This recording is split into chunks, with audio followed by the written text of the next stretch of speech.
اللہ سے دعا کریں کہ باری تعالی ہم تمام پر اپنی بے بہا رحمتیں برکتیں نازل فرمائے اور ہم تمام کی بخشش و مغفرت فرمائے۔ 7ویں پارے کے آغاز میں جو آیا مبارکہ ہے وَإِذَا سَمِعُوا مَا أُنزِلَ إِلَى الرَّسُولِ تَرَىٰ أَعْيُنَهُمْ تَفِيضُ مِنَ الدَّمْعِ مِمَّا عَرَفُوا مِنَ الْحَقِّ يَقُولُونَ رَبَّنَا آمَنَّا فَاكْتُبْنَا مَعَ الشَّاهِدِينَ۔ واضح طور پہ اللہ تعالیٰ نے ارشاد فرمایا کہ وہ لوگ جو حق کو جان لیتے ہیں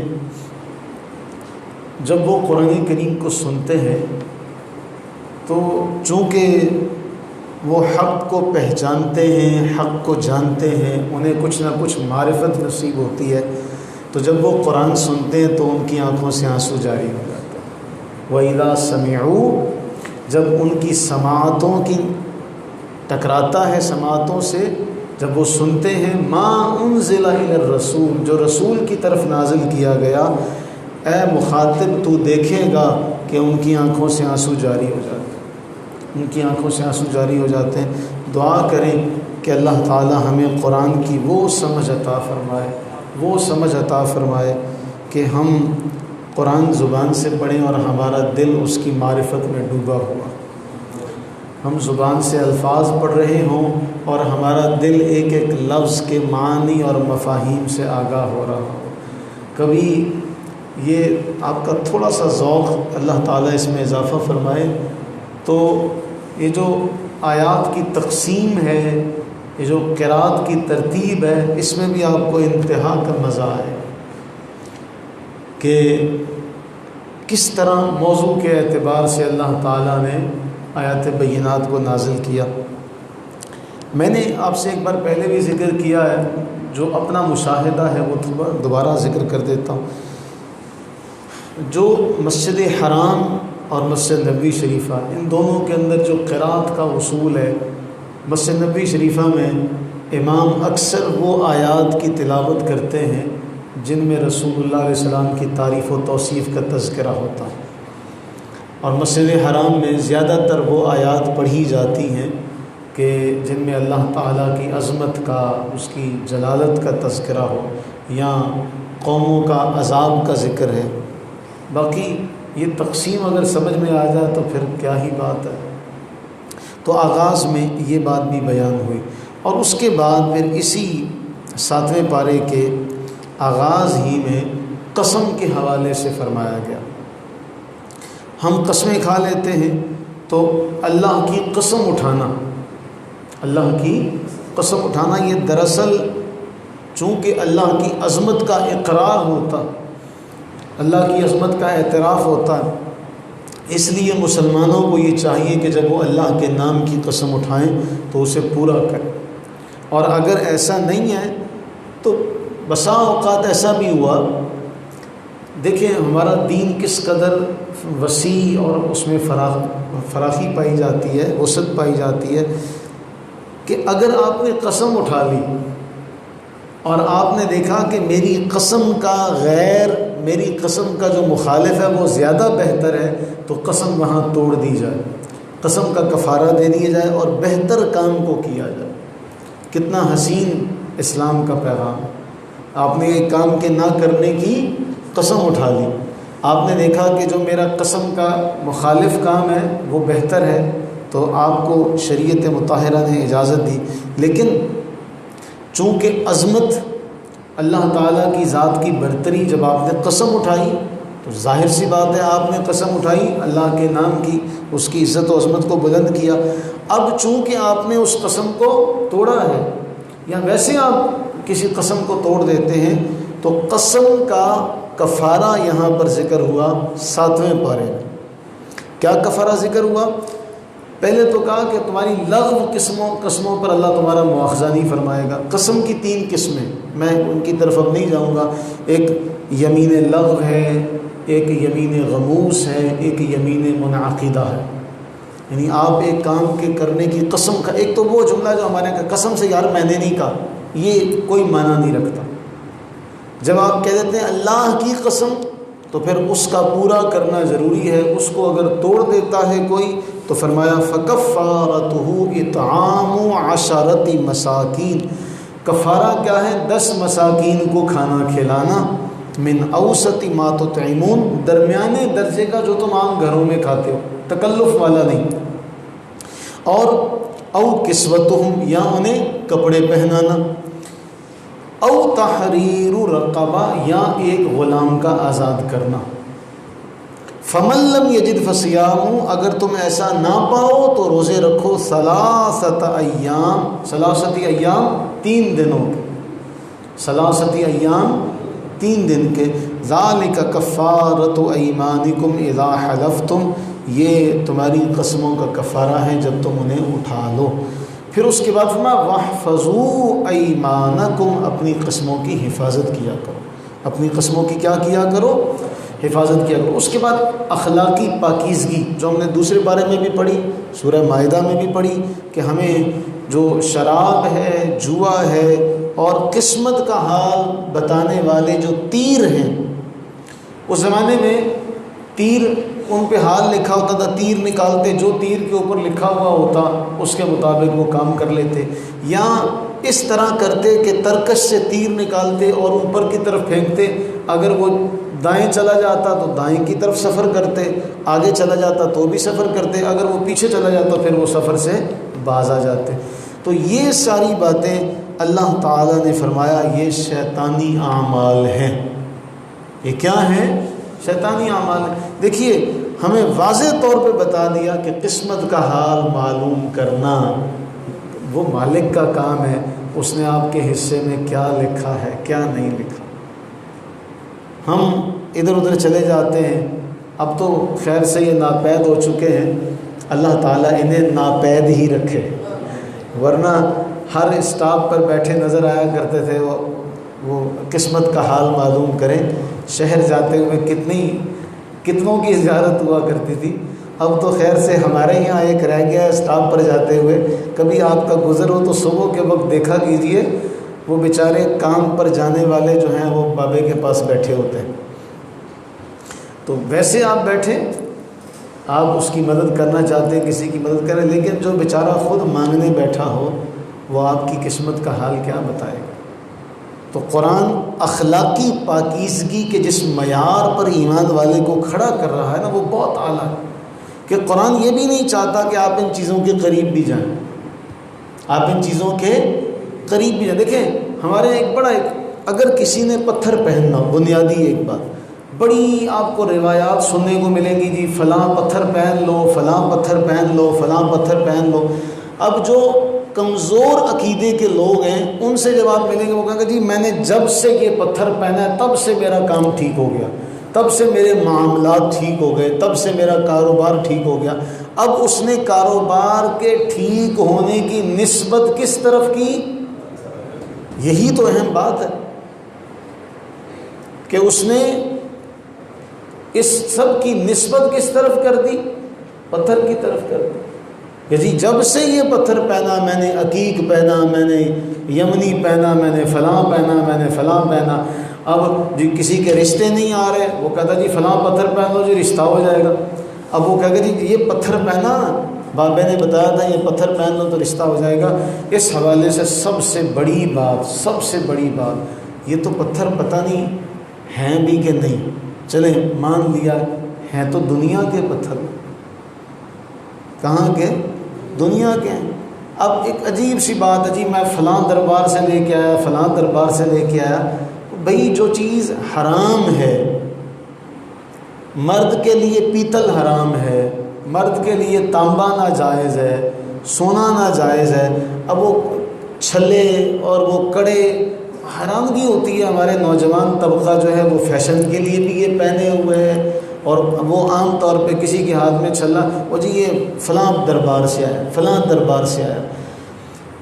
وہ پتھر جس کے بارے میں ہم سب کا ایمان ہے کہ وہ جنت سے آیا، ہم سب کا ایمان ہے کہ ہم اس کا استعلام کریں تو وہ ہمارے گناہ سارے کے سارے اٹھا لیتا۔ حضرت سیدنا عمر فاروق رضی اللہ تعالی عنہ اس پتھر سے کہتے ہیں اے پتھر اگر میرے نبی نے تجھے چوما نہ ہوتا تو عمر تجھے کبھی نہ چومتا۔ ایسا ایمان اللہ سے دعا کریں، اللہ ہمیں نصیب کر دے۔ یہی انتہا درجے کا توکل ہے نا، کہ پتھر، اس پتھر کو بھی کہتے ہیں جس کے بارے میں پتہ ہے کہ یہ جنت سے اترا ہے، معمولی نہیں ہے، دنیا کا نہیں ہے، اس کی فضیلت کو بھی جانتے ہیں، لیکن واضح طور پہ فرما دیا۔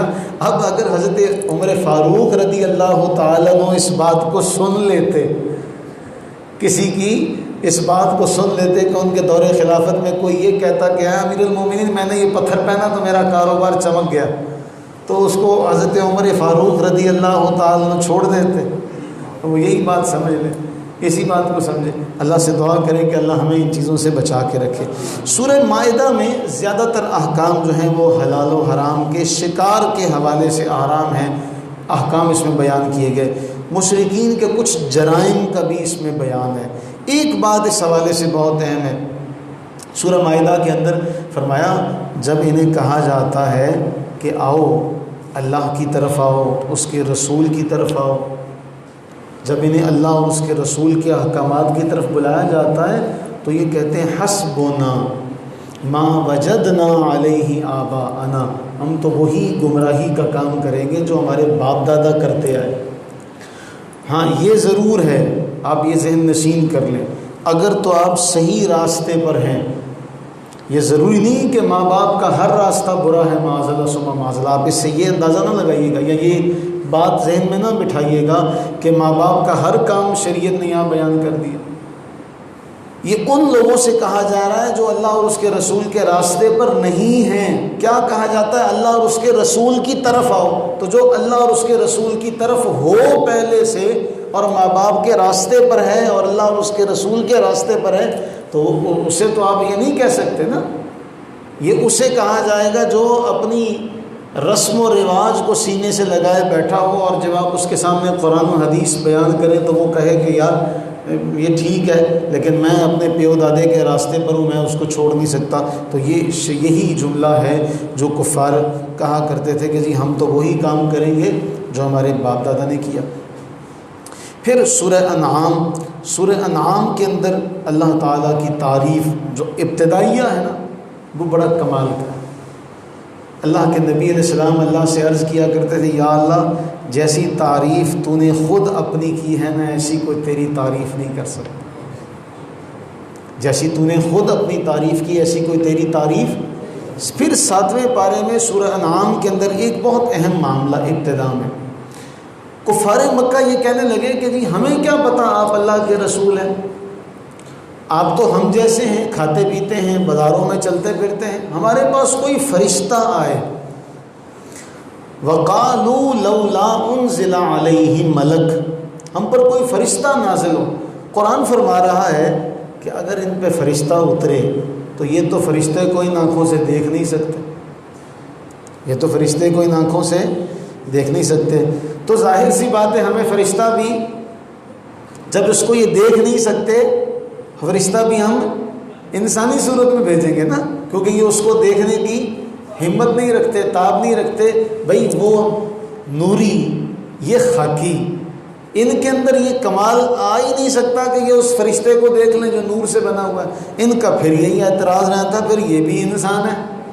تو قرآن فرما رہا ہے اعتراض تو پھر بھی وہی رہے گا۔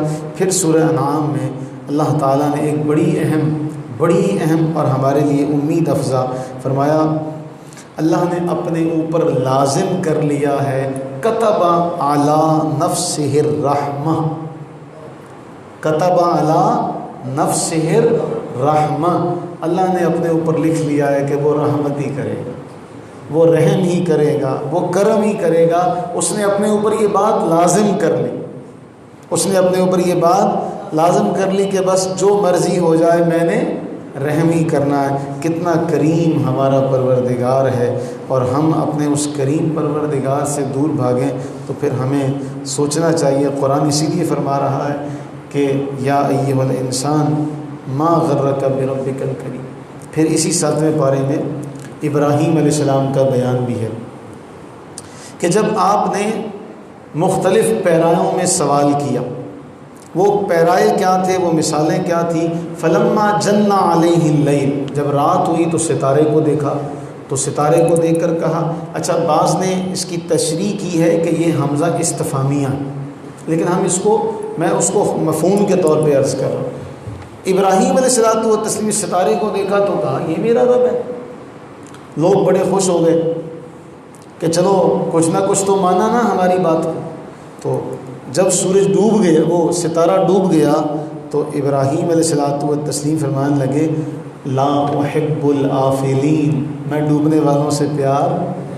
اب ضرورت پڑے، جو تارا ہے وہ تو چھپ گیا ہے، کس سے مانگیں گے. پھر اس کے بعد چاند چمکتا ہوا دیکھا، کہا چلو جی اس کو مان لیتے ہیں. اب کچھ دیر کے بعد، کچھ گھنٹوں کے بعد وہ چاند بھی چھپ گیا.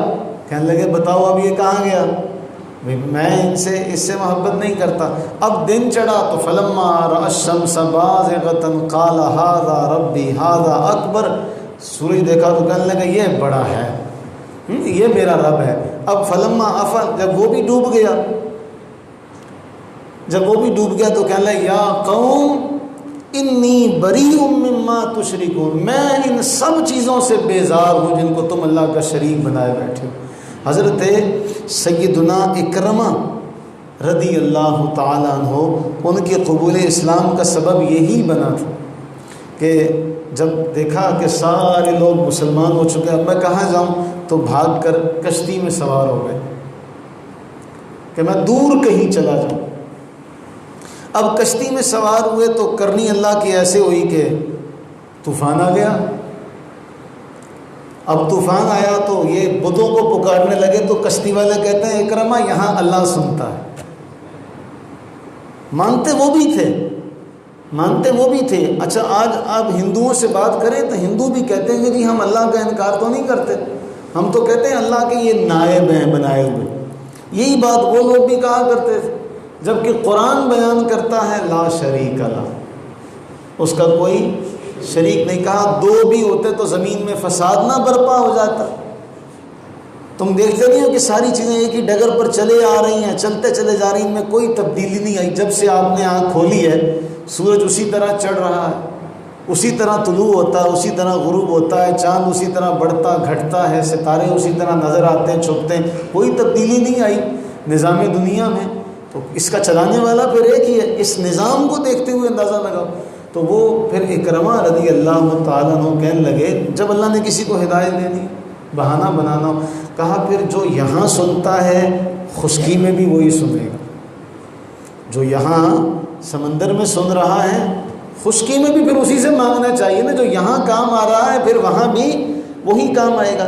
پھر ایک صحابی، ان کا واقعہ بڑا کمال کا، انہوں نے ایک بت سجا کے رکھا ہوا. یہ قرآن کا فرمان ہے کہ لوگوں کو اللہ کے راستے کی طرف بلاؤ دانائی سے.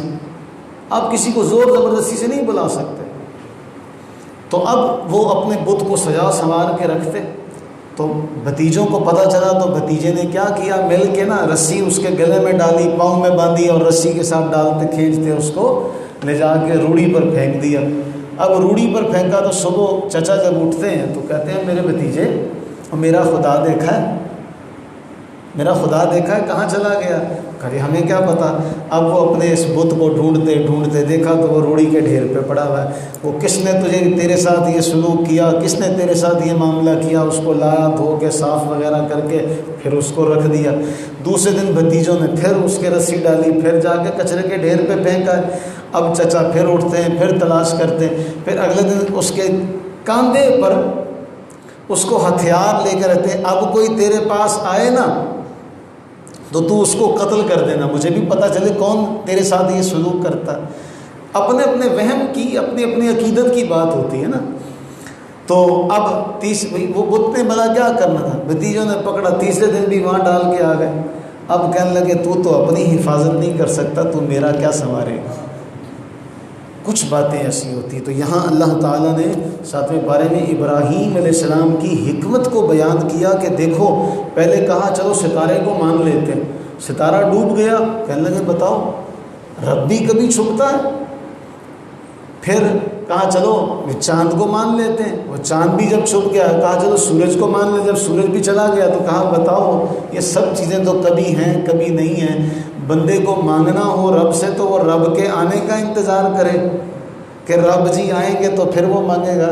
وہ رب تو وہ ہے لا تأخذہ سنۃ ولا نوم۔ ہم اللہ کو اسی آیت الکرسی کے اندر جو اللہ نے اپنی صفات بیان کی ان کا واسطہ دے کے عرض کرتے ہیں باری تعالی ہم پر اپنی بے بہا رحمت برکت نازل فرما، اس مقدس مہینے کے صدقے ہم سب کی بخشش و مغفرت فرما، ہمارے جو ساتھی، ہمارے جو بزرگ، ہمارے جو اکابرین چلے گئے اس دنیا سے ان سب کی بخشش و مغفرت فرما، ان سب کو جنت الفردوس میں اعلیٰ مقام عطا فرما، اور جو حالیہ یہ سانحہ رونما ہوا ہے اس میں جو جانے گئیں اللہ تعالیٰ ان کی بھی بخشش و مغفرت فرمائے، جو ساتھی شہید ہوئے اللہ ان کے درجات بلند فرمائے، آمین ثم آمین۔